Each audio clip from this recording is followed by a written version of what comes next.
23-year-old office clerk, Chad Smith, is suing his ex-wife, 23-year-old car detailer Amber Hampton, for return of child support. Chad says he is not the father of Amber's son.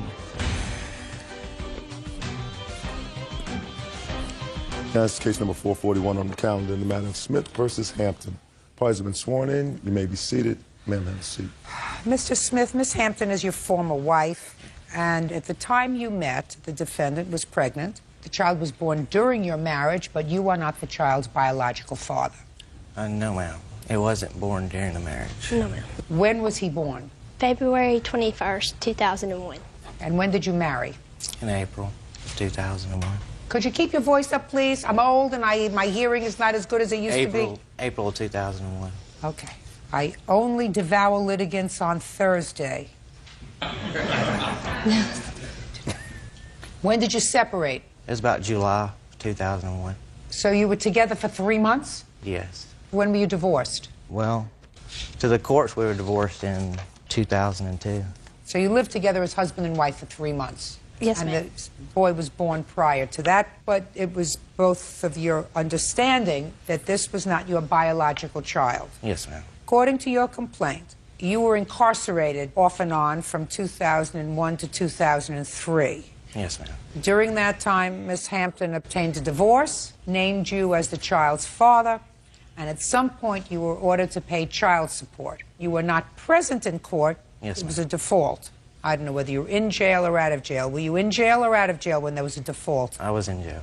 Had you been served with the papers? No, ma'am. In any event, subsequently, when you got out of jail, you went to court and you had the child support order stopped. But in the interim, money was deducted from whatever salary you had. Yes, ma'am. So you want that money back? Yes, ma'am. Ms. Hampton said that you were aware of the fact that you were not the child's biological father. You agreed to assume responsibility for his care. Your name is on the child's birth certificate. Is that correct? No, ma'am. Is not? No.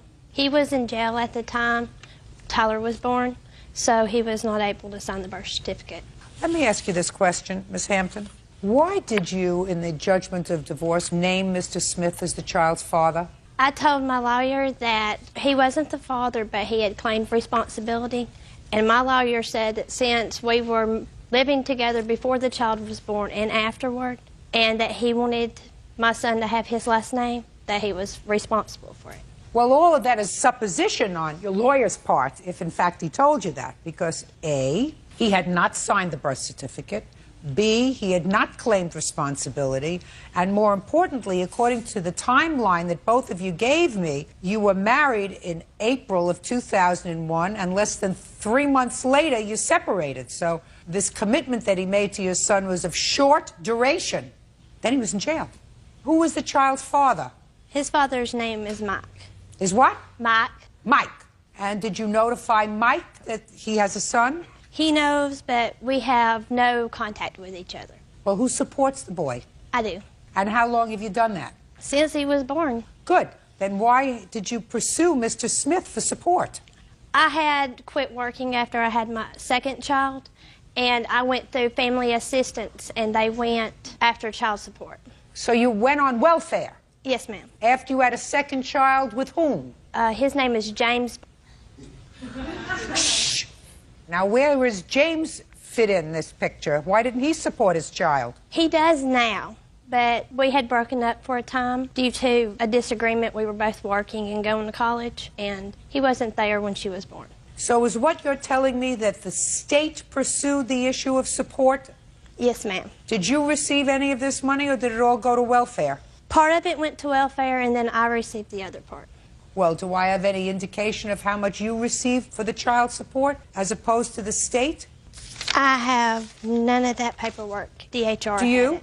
No, ma'am. Just what I paid in child support. Listen, Mr. Smith, is the problem, sir. My sense is that whatever you paid in child support, a part of that went to the state. Yes, ma'am. Not to her. I don't know how much that was.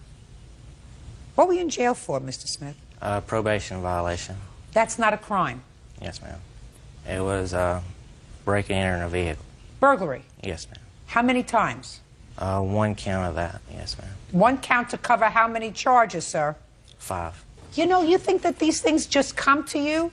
No, ma'am. There's experience there. You don't spend that much time in jail in this country with overcrowded prisons, unfortunately, for one count of breaking and entering into a car. But when you've been arrested a whole slew of times and you get a lawyer who says, look, we'll lump them all together, one count, how much time did you serve? I was placed on probation under youthful offender. And? And then I had a 3-year sentence if I broke probation. And did you? Yes, ma'am. How? Failure to report to my probation officer. Anything else? That should be it. That's it. You mean to tell me they put you back in jail for how long because you failed to report to your probation officer? Is that what you're telling me, Mr. Smith? Well, it could have been... And I don't want you to look over there. I want you to try to bring those eyes right back here. I got attempting to elude because I had... Attempting to elude? Yes, ma'am. Which means that you were running away from the police? Yes, ma'am. When they came to bring you in so that you could chat with your probation officer? Yes, ma'am. Now, when you were attempting to elude the police, how did you do that, Mr. Smith? I ran. How long did it take them to catch you? About 6 hours. So you were running pretty fast. How long have you been out of prison, Mr. Smith? A year and a half. Any trouble since? No, ma'am. Did you learn your lesson? Yes, ma'am. Judge Judy continues in a moment. And later today, I was just so distraught. She told DCFS that they were watching porno. My children told me that they were watching naked people on TV. real cases, real people. Judge Judy. Chad Smith says his ex-wife, Amber Hampton, falsely named him as the father of her child. He is suing her for the return of child support. Problem, Mr. Smith, is that probably a good piece of this money went to the state where you live because they were supporting her and this little boy. How much did you pay for the divorce, sir? I haven't paid anything. And are you divorced now? Yes. Okay, and you paid about $3,000 in child support? Yes, ma'am. You're going to have to consider that the cost of your divorce, sir. If you don't want to think of it as child support, think of it as the cost of your divorce, because it is impossible for me to determine how much money of the money that was deducted from your salary went to Miss Hampton and how much went to the state. And I certainly can't, although there's a basic unfairness about it, I certainly can't say to her, you have to return the money to him when she didn't get it. So, you made some mistakes in your life, sir?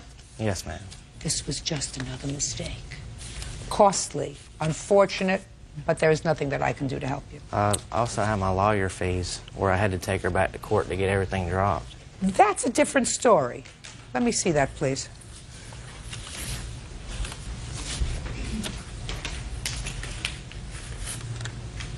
Did you bring the baby to jail to visit him?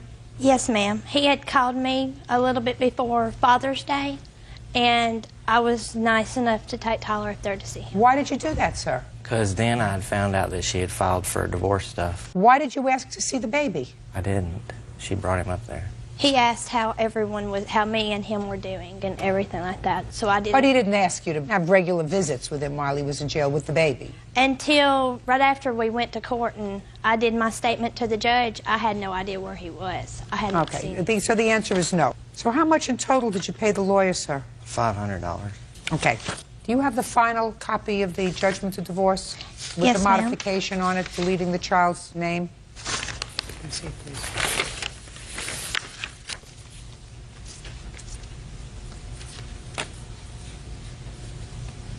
Well, this talks about the child. It also says she don't know where I was during the whole proceedings, but she did because I got the letter from jail. But with that, I went to court on February 27th, before Father's Of 2002. This judgment was filed March of 2002. Yes, ma'am. When did you find out where he was? It was right before Father's Day. I don't remember what the day How did you was. find out where he was? He called me. Was that the first time he had called you? Yes, ma'am. Is that right? Yes, ma'am. Well, the postmark on this letter is May of 2002. Yes, ma'am. What evidence do you have that she knew where you were? It's highlighted. Oh, it says here, I already knew you were here in jail and how you got caught. I had seen Chris in Walmart right after you were caught. Yes, ma'am. That was right before he called. Actually, I think it was the day he called me from jail. How much after you got caught, sir, did you call her? It was probably about 3 months. I believe you knew where he was. You all live in the same general vicinity? Yes, ma'am. Yeah, you knew where he was. Minimally, Miss Hampton, you're going to pay his legal fees because I think that you should have at least advised the judge that he was in jail and that he couldn't respond. And since he had to retain an attorney to at least get rid of the paragraph here that talks about the boy and it talks about visitation shall be at the discretion of the plaintiff, should have been a little more forthcoming with your lawyer. And you weren't. Judgment for the plaintiff in the amount of $500. That's all. Parties are excused. You may step out. I just wanted to get on with my life and start my new family and everything. I just can't believe that he even got with her because she's crazy. Don't marry too many times. Be very careful who you marry. And now the next case. All parties in the matter of Jones versus Chun. Step forward, please. Daycare provider Lori Jones is suing her former client, customer service rep Nina Chum, for unpaid babysitting fees and for making false allegations to Child Protective Services. Mrs. Jones, you run a daycare agency? Yes, I do. And you were contacted by the defendant who asked you if you would take care of her children. Yes. You did for a short period of time. During the last week, according to you, she gave you a check and then stopped payment on that check. She later removed her children from your care. You want that check, which was $90. Yes. And also, it is your claim that she maliciously contacted the State Department of Social Services, who licenses you, and reported that children in your care were being given substandard care. And you want to be compensated for that because it put you out of business for a while. The defendant says that you did, in fact, give her children substandard care, and she is counterclaiming for all the money she paid you for her children's care and for punitive damages. Yes, ma'am. Okay. Ms. Chum, how did you find Mrs. Jones? Well, I was looking for daycare for my children. How old are your children? They were 5 years old at the time. Twins? Yes. And I had seen Lori at some of the daycare meetings that I'd been to when I was providing child care. So I knew of her. Fine. And you needed somebody immediately. You brought the children over when? This was in July, on July 12th. And what financial arrangements did you make? They were going to be there for part-time, so she was charging me for part-time for the 2 children at $90 a week. And how many weeks were the children there? They were there for about 4.5 weeks or so. And how many weeks did you pay for? For all of the time that we were there. Well, the last check, what happened? I gave her the check on the Monday. Tuesday afternoon, I came and picked the children up as usual, and she wasn't there. Her husband was there, and I went and I said, you know, where's Lori? And I was told that she had taken one of her children to a doctor. I said, okay, but the children, as soon as my children sat down in the car, they told me that, Mommy, you know, they were watching naked people on TV. Daycare provider Lori Jones says former client Nina Chum owes for child care fees and for making false allegations to Child Protective Services. Lori says Nina told authorities her husband was watching pornography while babysitting. Did you ask the children to describe what they saw? They just told me that there were naked people on TV, and to be honest with you, I was just so distraught, I didn't know what to think or what to do. I just drove home. Did you question them any further? I did ask if it was people on the beach, you know, what was it, you know, was it, because sometimes children may say that even people in underwear are naked, so I wanted to be sure, and they said no, they weren't wearing anything. And so that really bothered me, and I just contacted DCFS on the issue so that they could investigate further. Okay, let's get to the 10th of August. Where were you? I watched her kids up until about 3:15. And then I took my daughter to the doctor, and my husband watched her kids for me the last half hour. Why didn't he take your children to the doctor? I just wanted to, so I just left them with him. Well, that was a mistake. Yes, it was. Is he a daycare provider? No, he's not. Then you made a mistake. You made a serious mistake. So the part of your lawsuit, quite frankly, that deals with punitive damages for reporting you to the state, I'm dismissing. If you have children in your charge and you've been licensed by the state, it is your obligation, absent an emergency, to take care of them. And you have absolutely no right to let your husband fill in. And this was a Tuesday at 3 o'clock in the afternoon. Is that right? Right. What was he doing home? He had the day off. I don't remember exactly why he was off that day. She told me he'd been laid off. So he'd been, most of the time when you go, he's around the house mowing or doing other things. Was he working at that time? I don't remember. He's been laid off on and off since August. He'd work a couple weeks and they'd lay him off for a week, and then he'd work a month and they'd lay him off for 2 weeks. It's been that way since August. Step up, sir. What were you watching on television, Mr. Jones? Captain Ron. It's a comedy. I brought a copy. Is there any nudity in that movie? It just shows it. No, there ain't no nudity. It shows them in bikinis and bathing suits. PG. PG-13. It's still not appropriate for children. Yeah, it is. Just it's a second. comedy. No, PG-13 is not appropriate for children. That means parental guidance, not to watch till you're 13. That's what PG-13 means, Mr. Jones. 5-year-olds watch G-rated movies, not PG-13, right? Right. I mean, it's a comedy to you. You think that these 5-year-olds understand the comedy? Mine does. Well, then they've been watching too many PG-13 movies. Well, I would be, Miss Jones, quite frankly, I would be pretty annoyed, too. She told DCFS that they were watching X-rated porno. I did not tell them that. That's what he told me. What I said was the children told me they were watching naked people. Children That's don't porno. know the difference. Just a second. No. They don't know the difference No. between all that. That's not pornography. That's watching naked people. What you did was, and I don't even know if that's what he was watching. So you made two mistakes. A, you made arrangements to take your daughter to the doctor at 3:15 in the afternoon while you still had work to do. It was not an emergency. B, if it was an emergency, then you let him take your daughter to the doctor and you stay home. And if the reason that you didn't let him take your daughter to the hospital was because you didn't trust his judgment. No, that's not it at all. Well, then there can be no other reason when you say, I wanted to, rather than let him take her when you had a job to do. The reason is either you didn't take your job seriously, or you didn't trust his judgment in relaying to the doctor whatever ailment your daughter had.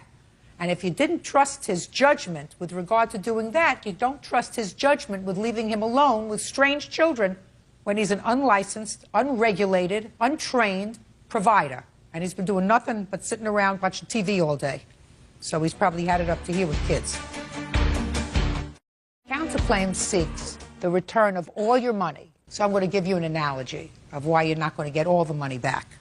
Okay. Let's say you've been going to a local restaurant for 2 years. One day you go there and you find a roach in your salad. And you say, I'm not paying for this meal. There was a roach in my salad, right? I would say you're absolutely right. You shouldn't have to pay for that meal.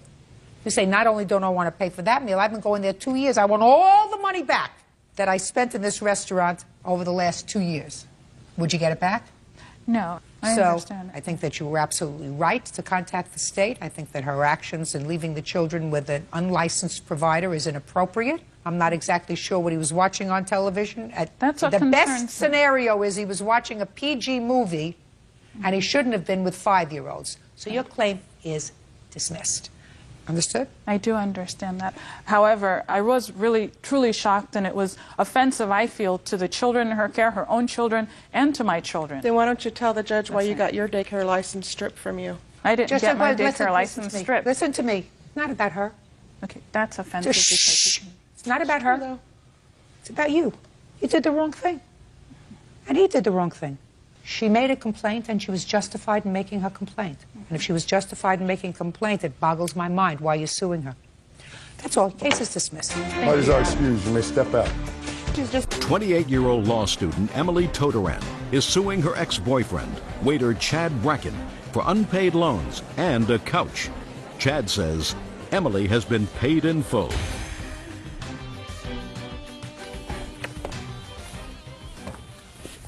That's case number 499 on the calendar, the matter of Todoran versus Bracken. Parties have been sworn in, Judge.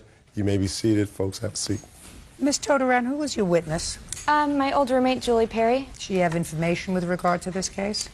We lived together when Chad and I first started dating and when I moved out to New York with him. That doesn't answer my question. Does she have evidence with regard to this case, or is she just here for moral support? She's is not an answer. Come on. You're going to law school? Yes. All right. That's what I gather from your complaint. If you're going to law school, you give me an answer. Does she have evidence? Does she have testimony to offer? Or is she here as a just for good company? She just has testimony. Just has testimony. What year of law school are you in? First. Okay. And he? I'm learning. This is Ryan Barr. That's one of my best friends from New York. He'll offer testimony. He helped move the furniture. Okay, good. You two people used to be in love with each other. You lived together for a little while. You don't anymore, and you claim he owes you some money for a loan, and he's got some property that belonged to you, a sofa or something that he agreed to pay for and he didn't when you broke up. Mr. Bracken says that you were involved in a give-and-take relationship. That's what people do when they live together. Sometimes you paid, sometimes he paid. He owes you nothing. Correct. When did you move in together and where? We first moved into an apartment. It was in June of 2003. Listen to me. Is that the apartment we're talking about in this case? There were two apartments. We moved into I'm one. not interested in the first apartment in 2003. They're both 2003. Get to the one where you were living in, where you say you had to advance money for the security and first, last, and security. When was that? That was July 2003. How much was the rent on the apartment? $1,700 a month. What were you doing at the time? I got a job as a freelance designer. And he? He was a production assistant. And you agreed to split the rent? Yes. Is that right, sir? Yes. Good. Did you give her money for rent? Yes, I did. How much? Half the rent. And what would happen a lot of times is... I'm talking about when you first moved in. Sorry. When you first moved in, you have to give first, last, security. It's a whole big chunk of money. Right. Did you have that money to give her? It did not happen in July the way you're stating it. That's all I wanted to know. Okay. So you did not give her that money. How much did you give the landlord in July? $5,000. You have proof of that? I have a receipt for my deposit and for $1,700, and I have the receipt for the broker's fee that I paid of $1,700. Well, let me see what you have the receipt from. You should have the receipt from everything. You should have your check, cancel checks.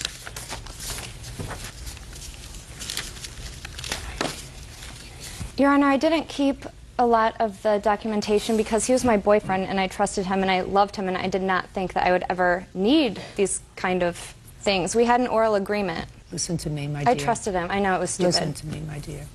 You're going to law school.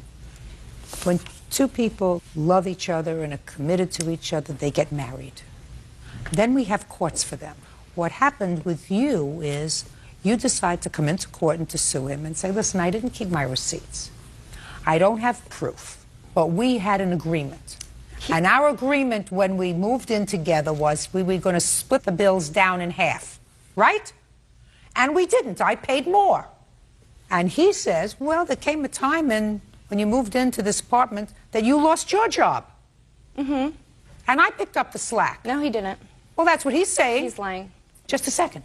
How am I supposed to figure that out? I moved out in December and I paid rent through the end of January to give him time to find a new place because actually we were getting evicted. Show me. I can't. I called the landlord and they refused to send me receipts since I was involved in a lawsuit. I'm telling the truth. I'm under oath. I would not make this up. Did you break the lease? We did. They just let us out. They just let us out of it. What happened in 2004? He made payments to me all year. How much? He paid me payments of $62, $100, $60, $50, $150. The last payment was this past December, 2004. I have the cashier's check right here for $150. How much did he pay you in total? $422. What did you give her $422 for? I felt that I owed her after, because every time I would try to negotiate with Ms. Toderon and say, because she always stuck with that number. And what number? $5,800. And I said, there's a lot of things that we need to talk about, why certain expenses shouldn't be considered in that debt and other things like that. Now, so what I came to determine was $1,400. And so I was acting in good faith by paying towards that. Okay, so let us say that after 2.5 years, you decided that $1,400 was your fair share. Yes, ma'am. Because you paid for some things, she paid for some things. Neither of you have records. I have records. I can show So everything. why didn't you finish paying the $1,400? No, I did. That's she what says the she payment... got $400 from you, $422. Okay, I can show... Show me cancel checks for more. Certainly. And then we're out of here. Well, I can only show you $300 in addition to what she is saying. Show me. Is that, as well as I have copies of the... I would write bills down that I owed on legal Just a pads. second. I see one thing for... What? It's very hard to tell this I see stuff one thing for $150. And the other thing does say $150. It's hard to tell. Well, I can't read it. If I can't read it, my dear, then it doesn't exist. Judge Judy continues in a moment. She said she would stay until February. In actuality, 3 days later, she was packing when I got back from work. It must have been your personality. And later today, I want him to leave me alone because I have a restraining order against him. Your son has to get over the fact that she doesn't want to have anything to do with him anymore. Real cases, real people. Judge Judy. Emily Todoran says ex-boyfriend Chad Bracken owes for loans and a couch. Emily says moving to New York with Chad was a big mistake. She has 422. Does that include a check on November 29th, 2004 for 150? I have a copy of that right here. Okay. You got credit for it. Okay. 422.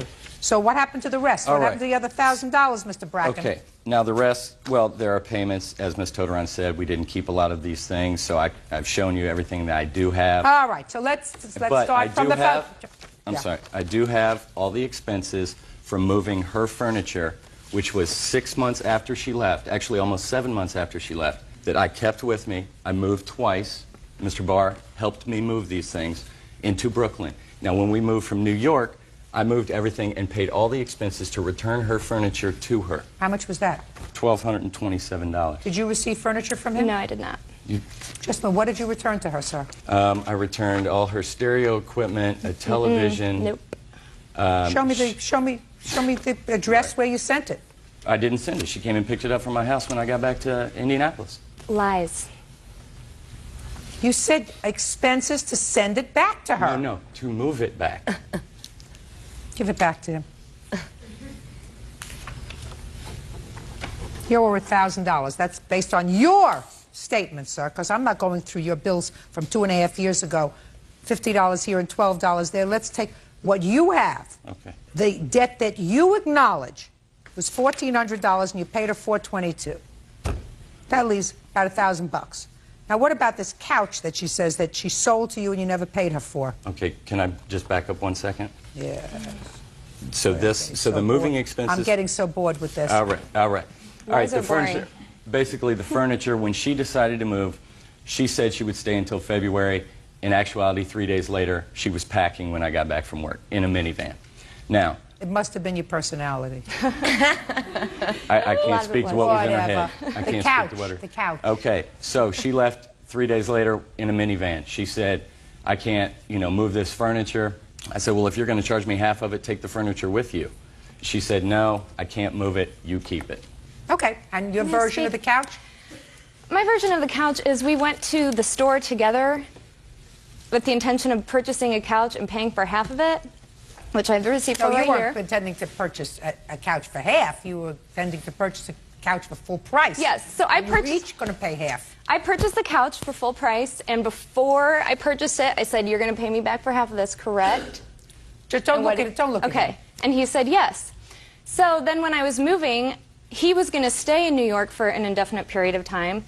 So I said, you know what? You keep the couch. You still owe me half for it, but you just go ahead and keep it. Listen, when two young people want to play house, they shouldn't irritate me.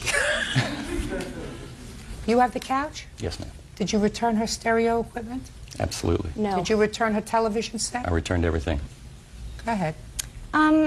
Sometime in April or something, the new apartment he lived in New York, burnt down. Did he return any property to you? He returned my TV, but my stereo apparently was damaged in the fire. Judgment for the plaintiff for the amount of $1,000. That's all. Step out. Don't play house anymore. Parties are excused. You may step out. The defendant is probably the biggest liar I've ever met in my entire life. When we got to the end of the relationship and she hadn't been employed for 2 months, she realized she'd be safer back at home. I think she left. I thought Chad was sketchy all along, so I was actually warning her at the time when she wanted to move to New York with him to not do it. She made a bad decision being in New York, and she paid for it, and she wanted me to be the easy target. I just don't understand how a person like that can live their life and get out of bed and think they're a good person every day, and his hair is kind of disturbing, too. I hope this ends it. And now the next case. All parties in the matter of Webb versus Batum, step forward.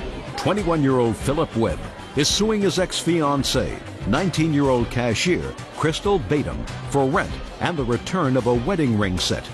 Crystal says Philip is stalking her.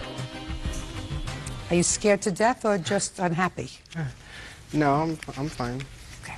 Cheer up. It's only money. Mr. Webb, Ms. Badum used to be your girlfriend. You lived together for a period of time at some point in your mother's house. Is this your mother? Yes. You broke up and you claimed that Ms. Badum came to the house and she took a ring set that you purchased. Yes. You want the ring set back. And in addition, you say that Ms. Badum also owes you for a month's rent. Yeah, for her half of the rent. Her half of the rent when you were living at your mother's house. Yes. Ms. Badum says she paid for the ring set and that there was never any arrangement to pay rent to your mother. Neither of you ever paid rent to your mother. Is that right? Yeah. When did you start to live with Ms. Badum in your mother's house? In August, my mother... August of what year? 2004. My mother had spoke with us in August and told us, now that, both of us are working with a steady income, she wanted us to pay $300 a month rent. Mm-hmm. And then September 23rd is when she left. And I had... did she agree to pay your mother $300 a month rent? Yes, we both did. When in August did your mother have this conversation with you? Around the middle of the month. And when did she expect you to start to pay rent? She expected us to start to pay rent the following month. In September? Yes. And she moved out in September? She moved out in the end of September. Mr. Webb, you got to get over this. Real cases, real people. Judge Judy. Philip Webb says ex-fiancée Crystal Badum owes for rent and the return of a wedding ring set. Crystal says Philip is still in love with her. So did you pay your mother $300 on September 1st? You have a check for that, I assume. No, I paid her cash. I paid her around the middle of the month when I had gotten my paycheck. And what about in October? Did you pay her in October? No, I had moved out. When in October? I moved out around the 5th, 6th of October. And you mean you didn't pay her for October? For the first 6 days in October? You understand what I'm saying to you, Yeah, Mr. I Webb? Oh, you're understand. getting my gist. Stop being petty. Now let's forget about the rent. And let's go to the ring set. The ring set, I have the receipt where I purchased it. Good. Do you have the proof that you paid for it? I paid in cash. So, Really? Let me see. And the lady's business card that sold it to me. I want to I have see what that you also. have. And then Ms. Badum says that she paid for the ring set. So we're going to see. Paid for the ring set. This says paid $500, tax included. Now, Ms. Badum, you left sometime in September. Yeah. You had an argument, or you just decided things No, weren't I got tired of everything and I just up and left. Tell me why you took the ring set. Well, because we both went in halves on it. We went to the bank, we pulled out some of the money, and then he went back and gave them the rest. And it wasn't $500, it was $300. Well, he has a receipt that he paid for this. Well, I and- have the rings, so. We have them.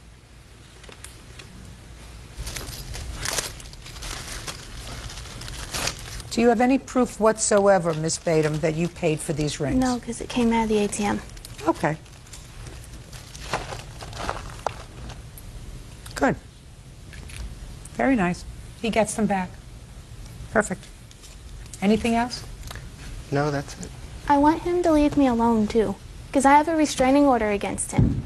And on February 12th, he mailed me a letter. Can I see the letter? Can I see a copy of a restraining order?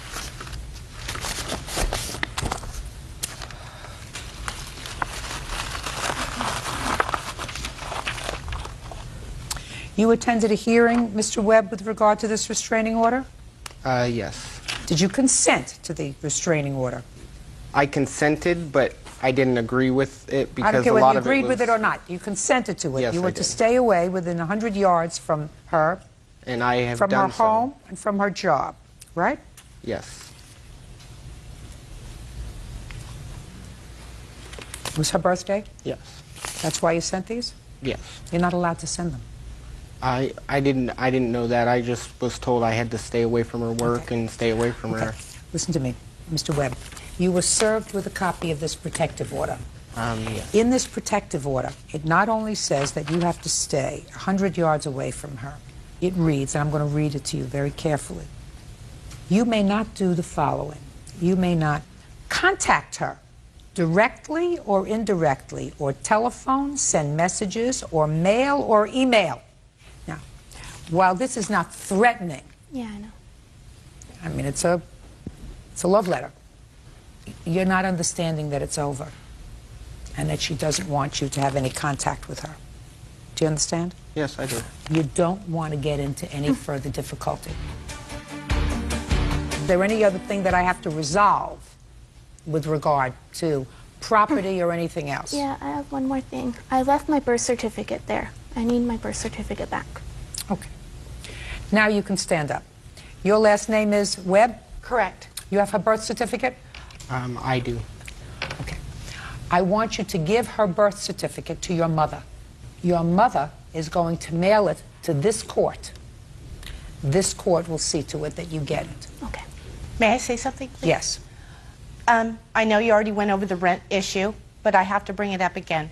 It was August 2003. She was the only one with a job at that point. I'm telling you, you spoke to her in the middle of August. She moved out in September. We're talking about petty stuff, Miss Webb. I Petty. understand that, but I'm telling you that you're talking about petty stuff. Your son moved out into the month of October. Did you sue him for the rent? no, because he did Just a give second. me a full... Just a second. Did you sue him for the rent? No, I did not, Of ma'am. course not, because you're not petty. Right? Your son has to get over the fact that she doesn't want to have anything to do with him anymore. And you should, as his mother, not exacerbate it. You should say, listen. No, I just want what's Good. mine, and she owes the rent. Well, I think that you should speak to your son about it. He First- already paid her half. No, he didn't. Yes, he did. Okay, good. You have a check? No. You have No, a check? he paid me in cash You have for a check? $300. Good. I don't believe you. Sit down. There is no need for you to contact her anymore. Put a period. You have the rings. You're not to email her, mail her, phone her, follow her, be within 100 yards of her.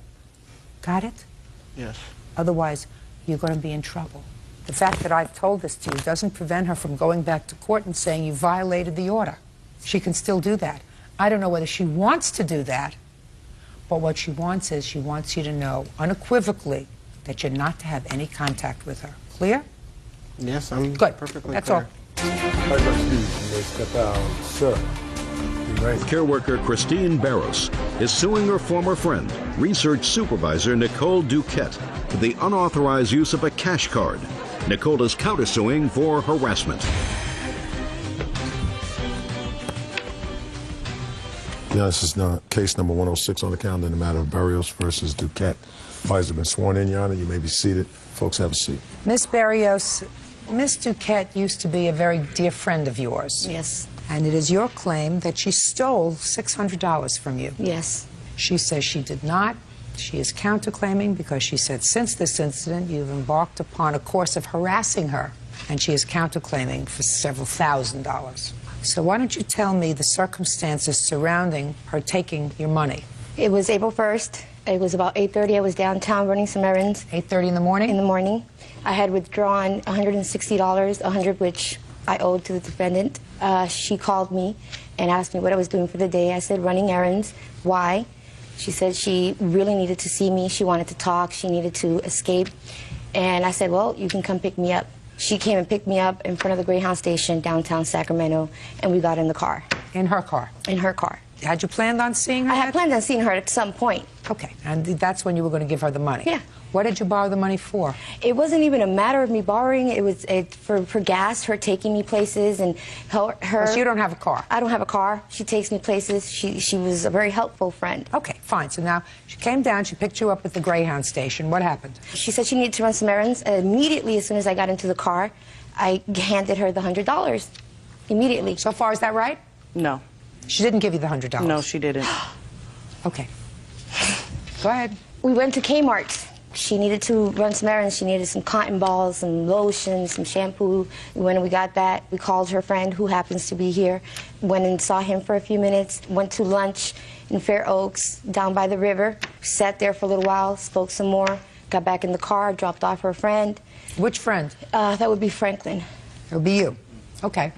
Dropped him off, and she kept asking me if there was anything I needed to do before I went home. And I said, well, I do have to stop at the bank and get the money to pay my phone bill.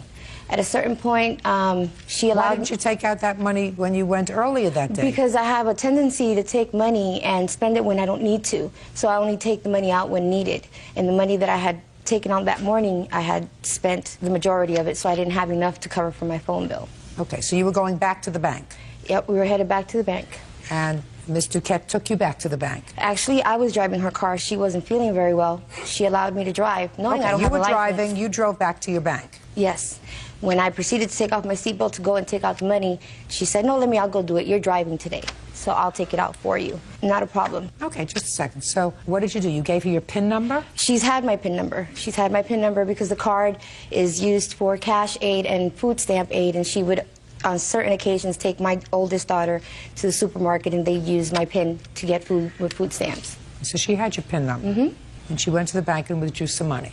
Yes. How much did you tell her to withdraw? The $60 from my phone. And she came back and gave you? A receipt for $60. And we got in the car. I drove to pay my phone bill, and there we switched. She got into the driver's seat. I got into the passenger side. She asked me if there was anything else I needed to do. I said, no, not really. She said, well, I got to go home. When did you ascertain that more money was taken out of the... The following morning, Your Honor. I get my cash aid on the 1st, and I get my food stamp aid on the 2nd. And it was the last of the month, so I needed to see if we had the food stamps were in the account so I can go buy some groceries before I went out of this errand. And it gives you the cash account balance and the food stamp balance at the same time. My cash account balance came up to $39.12. And now my heart stopped and it froze immediately. That was like 7:45 the following morning, April 2nd. Okay, so that's the money. That $600 is what you say Ms. Duquette took from your account. Absolutely. Without your approval. I never gave it to you. And Ms. Duquette says, of course, that she took out that money and handed it all to you. Okay. Can I see the receipt from the bank, please? You want to see it all right now, or just I want to see that day, okay. April 1st. Anna, do you have the receipt that she gave you for $60? No, I don't. I'd like to make a note.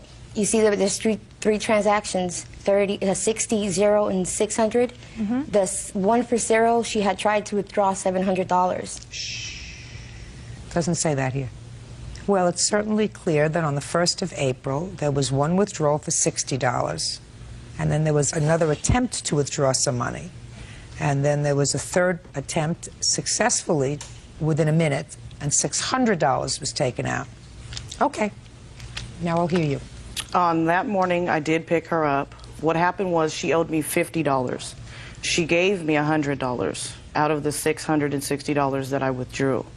That day, I had not known her ATM PIN code. Whenever I took her kids to the store, they had cash. I never knew the PIN number. She gave it to me that morning. I pulled the money out. I gave her the money when I got in the car.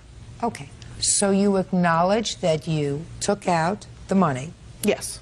And it is your claim that you gave her the money? Yes, I did. Could you explain to me why there were 3 separate attempts to take out money? Because she originally wanted me to pull out $700. Yes. So I took the $60 out. She wanted to keep her transactions separate. She said make 2 transactions because she always lost money. That day she had just lost her ATM card. I had to take her back to the bank because she left it in the ATM machine. I still don't understand, Ms. Duquette, why if she asked you to take out $700, you withdrew $60, and then a minute later you tried to withdraw another amount of money, and then a minute later you withdrew $600. Shh. That money was not an issue because she gave me money all the time. Oh, no, listen, you're not... All the time. You're not listening to me, madam. You just testified that she wanted you to take out $700. Yes. Why didn't you take out the $700? She wanted me to take out 60 separate, 700 separate. It would not let me take out 700.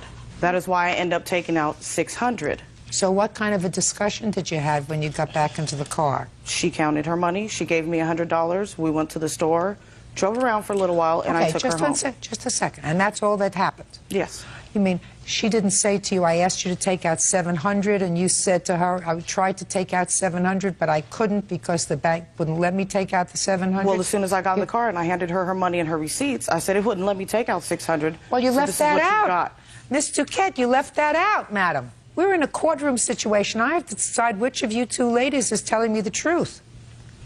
Whether Ms. Berrios, who missing a few screws by giving somebody their PIN number. I wouldn't give my kids one of my PIN numbers. For sure I wouldn't give one of my kids my PIN number. You have children? Oh, you know I do. Anybody ever get your PIN number?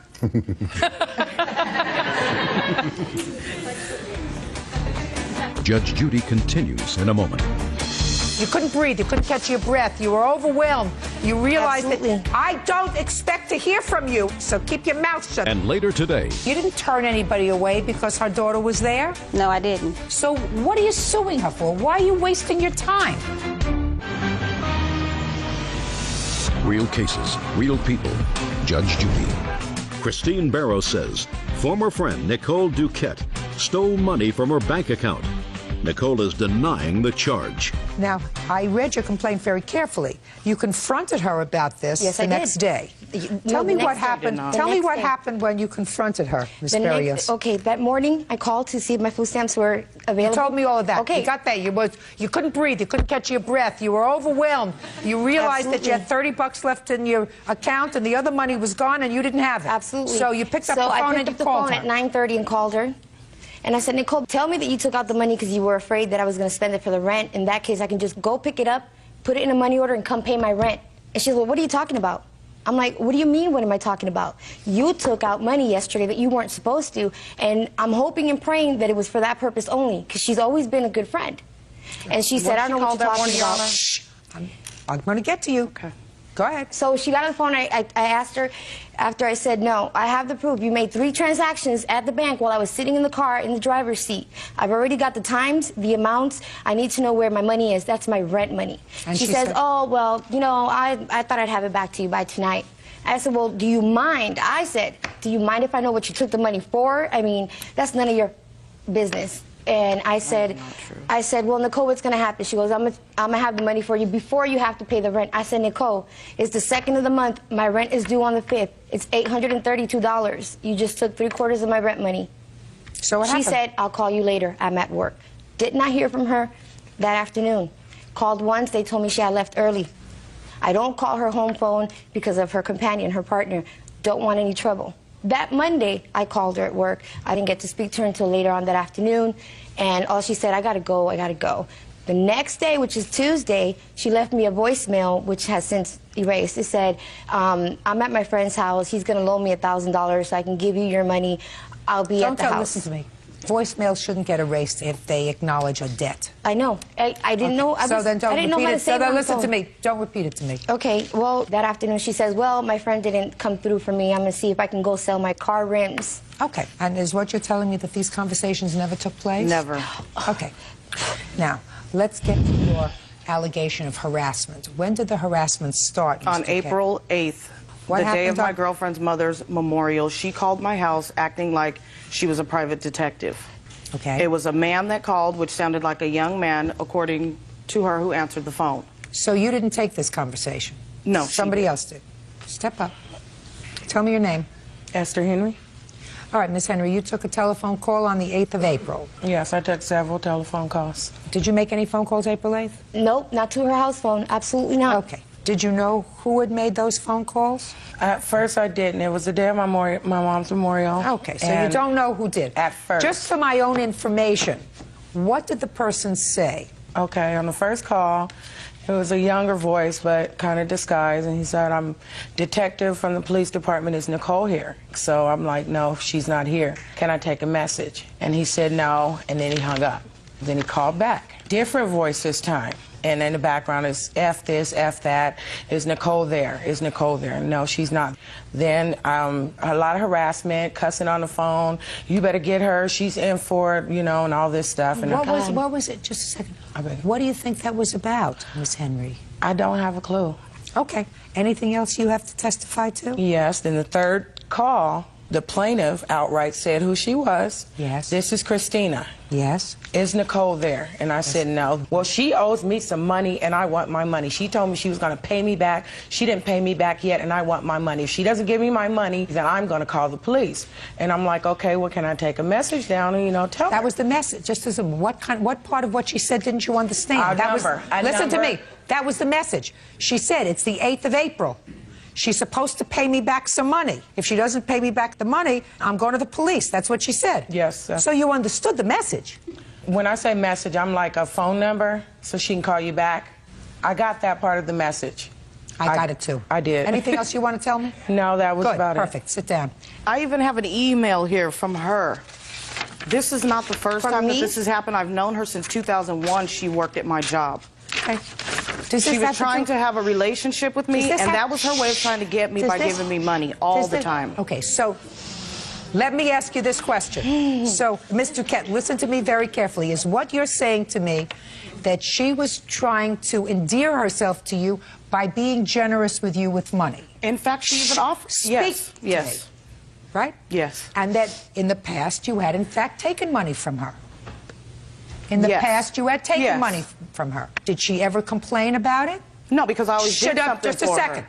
Did she ever complain about it? No. How long have you been with Miss Henry? For a few years. And I don't expect to hear from you until I'm looking at you, so keep your mouth shut. So far, you're not losing. Can you tell me why you think, after somebody had been generous with you, given you money in the past, why she would say that you stole the money this time? Unless maybe she's having a psychotic attack, is that right? Well, she was on medication. Oh, okay. I don't buy it, Mr. Duquette. I think you took the money and you thought maybe you could get it back to her, or you thought this is somebody who really had a thing for you and you would get away with it. You took the money out of her account and you did not give it to her. Judgment for the plaintiff in the amount of $600. That's all. Your counterclaim's dismissed. Thank you, Your Honor. Parties are excused. You may step out. I'm excited because she was trying to come in here with an ammunition of false information. A lot of the reasons why I got money from her was because I did favors for her. I trusted her. Now all of a sudden she's a scorned woman because she wanted something that she couldn't have. She bonded with all 4 of my children, and she's nothing but a liar. I helped her get a backbone. She always said, you know what? Be a woman about yourself. Being a woman about myself now, aren't I? And now the next case. All parties in the matter of Powell versus Methors. Step forward, please. Child care provider Lawandria Powell is suing her former client, teacher Betty Methors, for unpaid babysitting fees. Betty claims Lawandria coerced her 14-year-old daughter into signing a contract. Ms. Powell, you are a child care provider, and according to you, the defendant owes you some money for taking care of her child. Yes. The defendant says she paid you what was agreed, not a penny more. How long have you been a child care provider? I received my license on January 5th of this year. And you take care of children in your home or outside? In my home. How many children? I'm licensed to take care of 8. What age group? Newborn to 12. How many people work for you? Just myself. You can take care of 8 children by yourself in your house? No, I never have 8 all at one time. The majority of the kids that I keep are in school, so they're in and out. When were you contacted by the defendant? We met on August 23rd at a Jump Start program where both our 5-year-olds were to start kindergarten. And she made the statement that she needed assistance with child care or her daughter wasn't going to be able to attend school. And I was sitting in front of her. I turned around and told her that I am a licensed provider, and I gave her one of my pens with my information on it. You have a 5-year-old? Yes. Boy or girl? Girl. Did there come a time when Miss Methors? Yes. Brought her daughter to your facility? Yes. When was that? That same day. We made arrangements for her to come around 11:30 that day. When did she start your program? Not until September the 13th, when the older kids were going back to school. Did she sign a contract? Yes, she did. I'd like to see it, please. Do you want all of the paperwork or just the contract? Just the contract.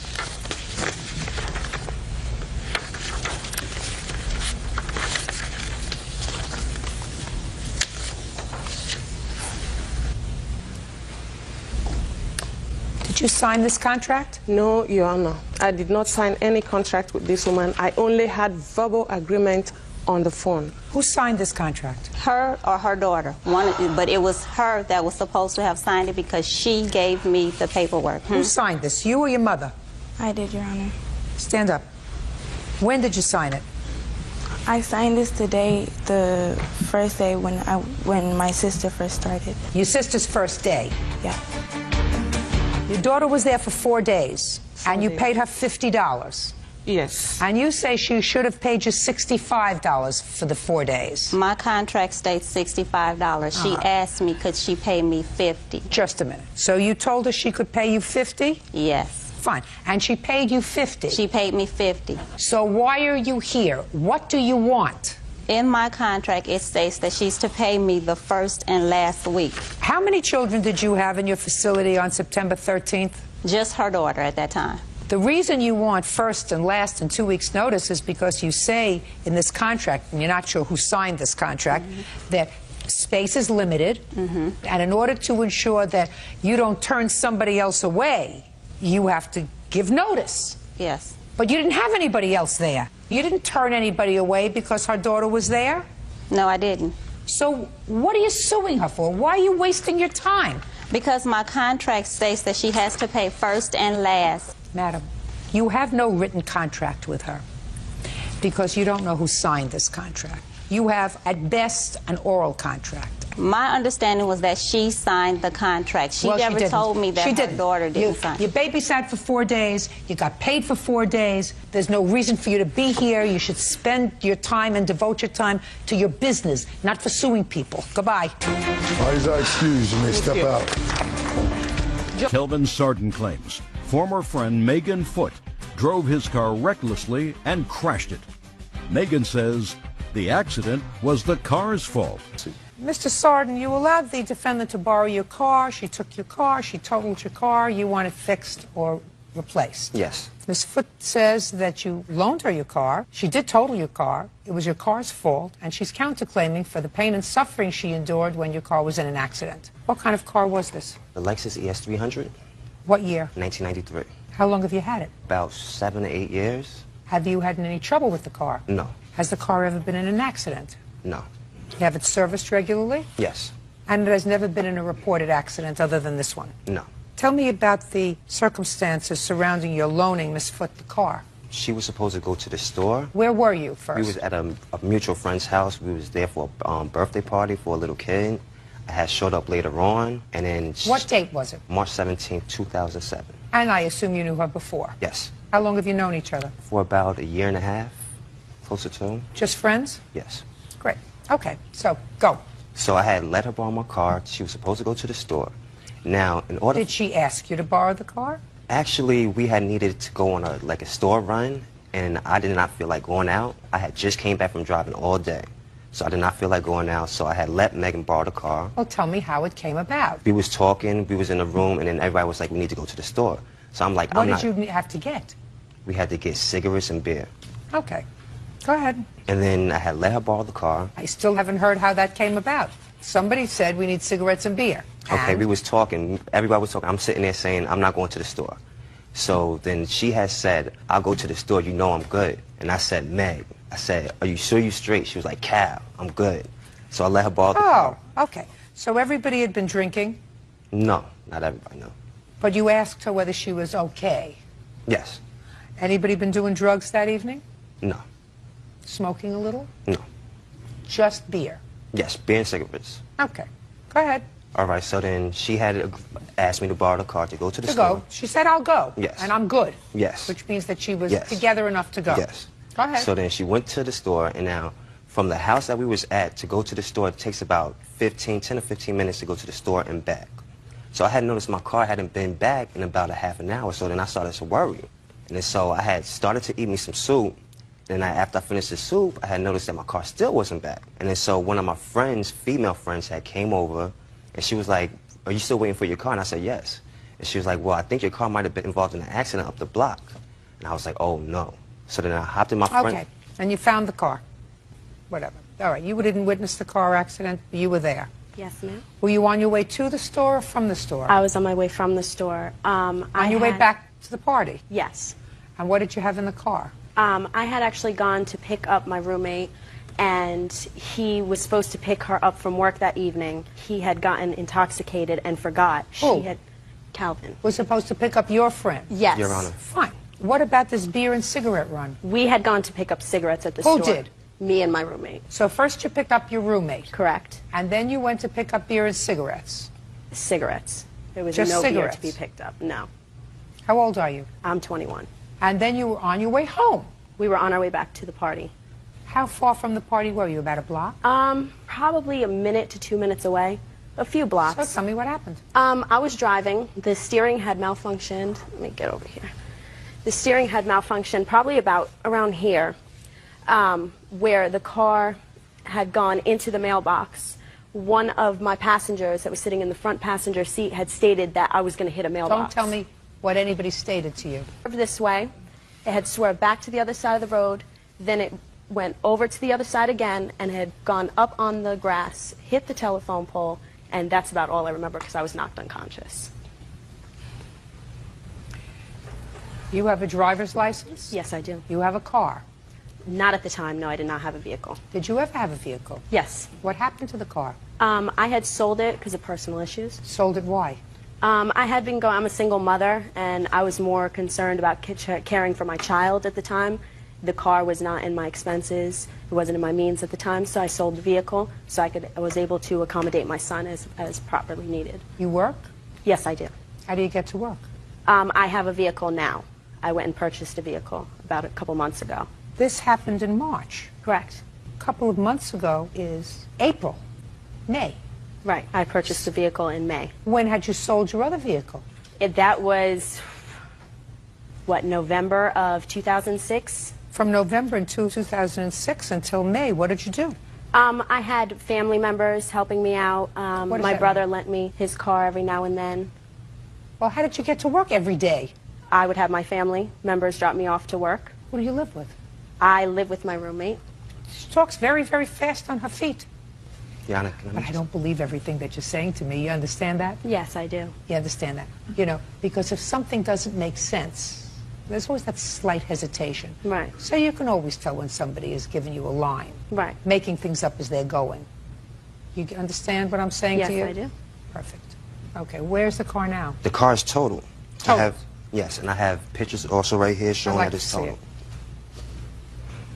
And also I have an invoice from the place where it was totaled at, stating that it was a total loss. Well, it certainly is a total loss.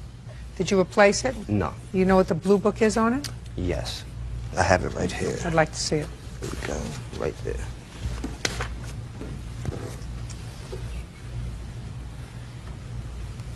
And also, Your Honor, just to make you aware, in that area, it's a 30-mile-per-hour zone, and I have pictures of that showing that it's a 30-mile-per-hour zone. I'd like to see that. Yes. Because this wasn't a 30-mile-per-hour accident. No way. Now, how fast were you going? To be honest with you, I don't really recall, but I was never given a speeding ticket. Were you taken to the hospital? I refused the ambulance ride because I didn't know what kind of situation he had as far as insurance. I didn't want to put him into financial debt. What, are you kidding me? You didn't go to the hospital because you probably had a high blood alcohol level. I was never given a sobriety test. I didn't ask you that. Also, Your Honor, I have in my police report where it says that she has slid 144 feet. Nice. Also, if you was doing about 50 miles per hour, you would have been able to stop at around 175 Well, you don't have any expert testimony. She doesn't have any expert witness, do you? Are you a mechanic? Friend, you're not a mechanic, are you? You have any proof that there was something wrong with his car? No, I do not. Your Honor? What? I do have an eyewitness that was in the vehicle with me that saw the steering malfunction and lock up on me. Before or after you slammed on the brakes? Before. Oh, really? Love to hear that witness. Love to hear that witness. Do I stand up? Are you sure you want to do this? Are you sure you want to do this? The question is... I was there. Are you sure you want to do this, is my question. Fine. Yes. Over here. Your last name? Rosado. Ms. Rosado, what arrangements had you made to go to the party? Went to work and I was like, you know what, there's a birthday party, I can go to the party after work. I said, what arrangements had you made to go to the party? She was going to come pick me up. Now, what would possibly give her the impression that he was supposed to pick you up? He had told me that day. He had dropped me off that morning to work. Was there anything wrong with the car? Not that morning. How many times has he taken you to work? A couple of times. How many? There's a couple. A couple is two. Maybe 4 or 5 times. How many other times have you been in his car? A lot of times. Ever had any steering problems? One time we were in the vehicle and he was like, did you guys feel that? It was his car basically what he was trying to say was his car was messed up when we was in the car. Don't tell me basically what he was trying to say, madam. Tell me about what happened. We was in the car one day and we was driving on the highway. I believe they was on the highway. And we was on the highway and he was like, wow, did you guys feel that? He's like, I have to get my car fixed. When was that? The day before we had the accident. But it had nothing to do with the steering. Maybe not. I'm not sure. I don't know nothing about cars, Yana. Listen to me. The day before the accident, so he said to you, wow, something's wrong with the car. But yet you got in the car that morning for him to take you to work. That's true. Why would you put your life in your hands like that? Don't know. Only a stupid person would do that. You're not a stupid person, are you? No. Now, you want to tell me what you observed on the 17th of March? We was in the vehicle. We was driving on Pritchard, which is the road. How fast were you going? I don't know, Your Honor.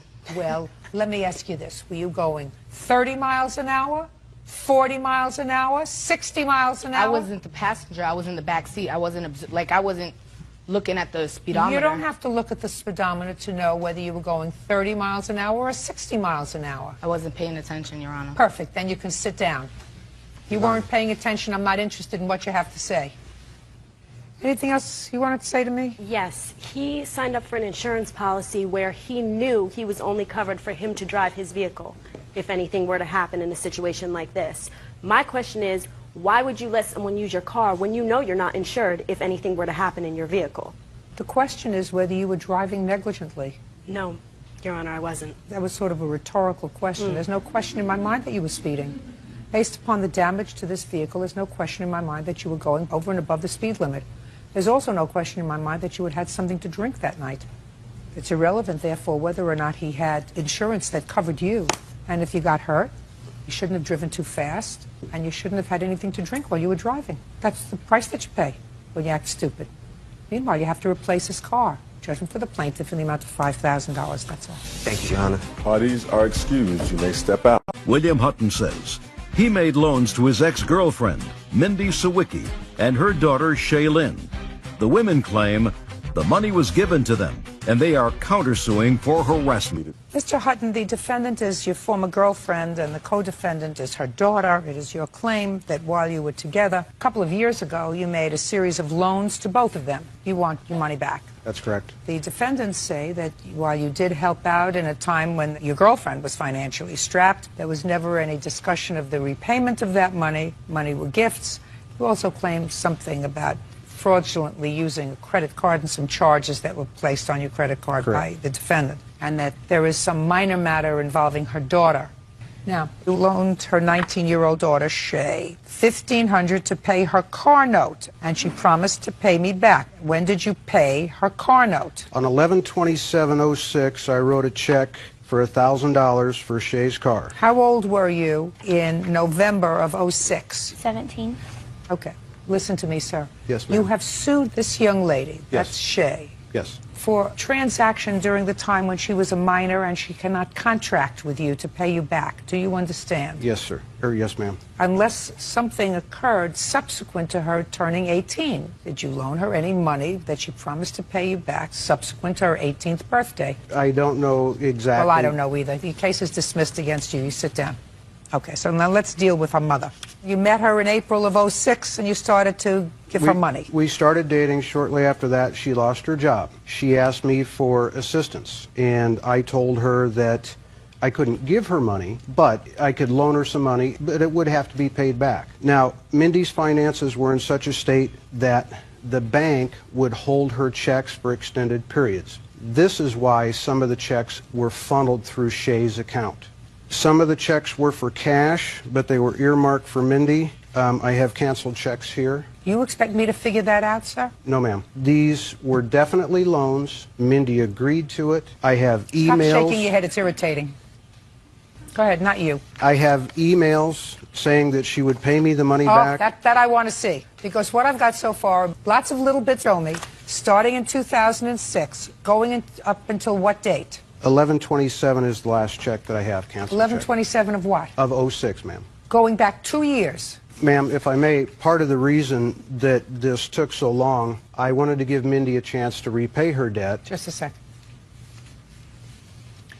Well, I have a message here from you, madam. It's clearly written in frustration, but it's dated December 9th, 2006, when you say to him, I'll give you back your money. I told you I would. Your Honor, he started harassing me. Nothing was ever, we were engaged to be married. Just a second. Listen to me carefully. It's fine. November 27th of 06 is the last money he gave you, and then it was over. Right. Within a month, you acknowledged the debt. He harassed me so badly. Within a month, you acknowledged the debt. Yep. So, got to pay him back. He threatened me. He harassed me. He sent me emails. He sent my parents emails. Show me. Show me the threat that caused you to say to him, I'll give you money. I told you I would. Okay. Here's all the emails to me. Here's all the... No, just a second. I don't want to see all the emails. Okay. I don't care if he sent you 1,000 emails. I want to see where he threatened you. I have them highlighted. Every other, he would call me names. He would say to me... Sticks and stones will break my bones. I want to see where he threatened you.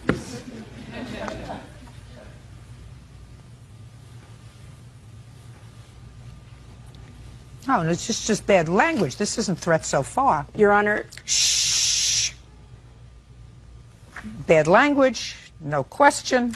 Your Honor, there was nothing that said that this was a loan. Yes, you acknowledge a loan. I have joint checking account that we used. What I'm we telling were you engaged to be married, Your What Honor. I'm telling you is, you acknowledged the loan. You said, I'll give you back all your money. I told you I would. Keep my stuff. Just give me back my Christmas things. They have no meaning to you. They belong to my kids. Did you give her back her Christmas things? She came back, yes, and took everything. He that held she could he fit held into. everything and would not give anything back to me until I agreed to pay him back. And I said, fine, just give me my stuff. He held it for ransom. Just a second. Is what you're telling me, madam, that after this, after you said, just give me my Christmas stuff, it belongs to my kids, he gave them back to you. He did not give it back until after. Listen what you just said. He gave them back to you, but you had to agree to pay him back the money. Is that correct? Yep. How much does she owe you, sir? At least $5,000, ma'am. No. You show me. Because if you think I'm going to go through a joint bank account, you are incorrect. No, I have no intention of going through a joint bank account. This has to be from your bank. Yes, ma'am. Your bank. Fine. Yes, ma'am. Go. These are canceled checks that went to Mindy. I kept her lights on.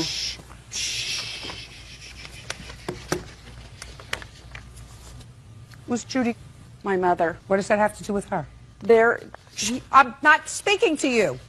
What does that have to do with her? I just lumped all the checks. Well, don't do me a favor. Don't lump anything together. Yes, ma'am. The first thing, sir, I'm eliminating, because according to your complaint, you made a check out to $1,000, and then you said that this is for her car. Do you understand? It's to Mindy in the notation. Listen to me, the complaint. I know what it says. Your complaint says I loaned her daughter $1,500 to pay her car note. I dismissed that part of your claim. Okay. And she promised to pay me back. She can't make a contract with you. Ma'am, if I may, please. Mindy has stated that there was no agreement on repayment and that they were loans. A lot of my evidence is in text messages sent from her, and I can verify that it came from her phone number. Negotiated with me in a text message for $4,750. She even says that I will put money in your account as much as I can afford to. Well, show me. Yes, ma'am. And when did she do that? The dates were in December. Of what year? Of '06. Part of the reason that this wasn't filed any sooner, I was involved in a car accident and I've had several serious surgeries. Okay, according to you, you agreed with her with regard to a number. Did they have texting in 2006? Sure. Oh, well, see how much I know.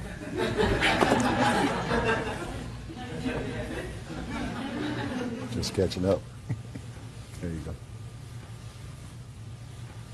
Oh, there you go. You say 5,500, I say 4,000. Let's split the difference in exchange, expletives deleted, and be done with each other, okay? 4,750 is what you suggest. Your Honor, like I said, he has harassed me to the point... I don't care. 4,750 is what you agree to, and I don't have to go through all of this stuff. All right. Now, you have a counterclaim for harassment. Yes. Go. We were engaged to be married. I have the ring. You're welcome. He's welcome to have it back. I have no desire for it anymore. We have joint checking account together. I have sent him a bill of all the things that I have given to him in 2006. There's also a bill in here from my parents. We took a trip to Listen Florida. to me. I'm not interested in that. You don't have a counterclaim for it. Okay. Listen to me. You have a counterclaim for harassment. Get to it. I have had to call the police on him numerous times. Just a second. Tell me when and tell me what he did. For harassment, he sends my harassment to my kids. Just a second. Tell me when and show me. Don't tell me he sends harassment to my On kid. this one, the date occurred 5/8 of 07. He would not leave me alone. 5/8/07. Can I see it, please? Yep. On this one, it's 2/27. And on January 23rd, I find it ironic that I had a rock thrown through my window. I have no idea what that's about, madam. And I was served Don't show it to me. Papers There's afterward. someone else who did this too. I have no idea how that happened. Neither does she. At He least she can't also prove it. made a 70-mile trip to my home to give me a letter. I have emails. Just a second. You're not letting me read this that you claim as harassment. This says on 2/27/08, this officer was dispatched to your home who stated that the ex-boyfriend had come by her residence and gave her a note and she doesn't want him there and he lives in Iowa. This officer read the note. It just stated he wanted to be paid the money she owed him. So this isn't harassment. So that's not harassment. The officer read the note. He says he wants to get paid. That's not harassment. On 5/8/07, another officer was dispatched on a complaint of phone harassment. When I arrived, I spoke to Melinda, who told me that her ex-boyfriend was calling her, texted her daughter, and emailed her parents. She said she had not had any contact with him, and he was threatened her by saying he was going to put her in jail. I asked if there were any issues between the two. I asked her ex-boyfriend. That's also not a threat. What else? He sends me emails. He sent my parents emails stating that they had in my case. Absolutely right. You agreed in 2006 to pay him $4,750. Your Honor, if I may, can I tell you about this man? I'm speaking. You agreed to pay him that. Don't tell me about this man. You picked him. You took the ring. You took money. You don't deny it. I'm speaking. A gun. I'm speaking. I never gave Listen, her a just ring. a second. She's I'm speaking. What is this? Just a second. I'm speaking. Don't speak to her or you're out of here. Do you understand? Yes, ma'am. And you won't be happy if you're out of here, because you're out of here. You go out empty-handed. You took money from him. He gave me money. I'm speaking. You took money from him. You took money from him at a time when, according to your answer, you were in financial distress. I'm speaking, and you don't have on your listening ears. You took money from him at a time when you were financially distressed, and he was forthcoming in giving you money. Yep. Subsequently, you were no longer together. As far as he was concerned, you should at least repay him the kindness that he gave. I'm speaking. Get 2 jobs. I have children, Your Honor. That So what? I have children too. Doesn't that make you a cripple? No. No. He was helpful to you. You agreed to pay him back on 2 occasions. Once you even settled on the amount, and then you didn't. He wouldn't leave me alone. Outrageous. He would have left you alone if you paid him the money. Judgment for the plaintiff for the amount of $4,750. Your counterclaim for harassment is nonsense. It's dismissed. Brenda O'Henley and her brother Daniel are... Hello my friends, how are you? I hope you are best. Welcome to my channel. So in this my content, my topic today about which I teach you about technical editing. What is technical editing? And I am completely teach you about technical editing and learn about it. But first of all, if you are new, also please subscribe my channel and press the bell icon so I start my topic about technical editing. Technical editing involves reviewing text written on a technical topic, identifying user errors and ensuring adherence to a style guide. It aims to improve the clarity of the text of message from the author to the reader. And technical editing is actually the umbrella term of all the different kinds of edits that might occur. Technical editing may include the correction of grammatical mistakes, misspellings, mistyping, incorrect punctuation, inconsistencies in usage, poorly structured sentences, wrong scientific terms, wrong units and dimensions, inconsistency in significant figure, technical ambivalence, technical disambiguation, statements conflicting with general scientific knowledge, correction of synopsis, context and index headings and subheadings, correcting data and chat presentation in a research paper or report, and correcting errors in citations. From basic to more critical change, these adjustments to the text can be categorized by the different terms within technical editing. There are policy edits, integrity edits, screening edits, copy clarification edits, format edits, and mechanical style edits, language edits, etc. The two most common and broad are substantive editing and copy editing. Substantive editing is developmental because it guides the drafting process by providing essential building blocks to work off.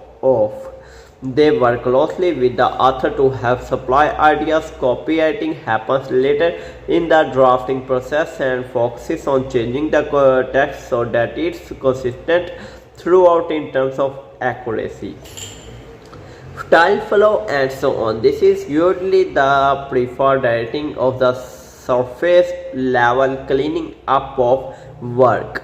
Large companies dedicate experienced writers to the technical editing functions. Organizations that cannot afford dedicated editors typically have experienced writers speed edit text produced by less experienced colleagues. It helps if the technical editor is familiar the subject being edited. The technical knowledge that an editor gains over time while working on a particular product of technology does give the editor an edge over another who have just started editing content related to that product or technology. General essential skills include attention to detail, patience, persistence, the ability to sustain focus while working through lengthy pieces of text on complex topics, that is, dealing with the writers, and excellent communication skills. Additionally, one does not need an English major to partake, but language amplitude certainly helps. So friends, how is my topic today, about which I teach you about technical editing. I hope you like and completely understand about technical editing topic. So if you like, so please subscribe my channel, press the bell icon. So now I am going to my new best topics. Take care and Allah Hafiz. We will meet our next new best topics. Take care. Allah Hafiz.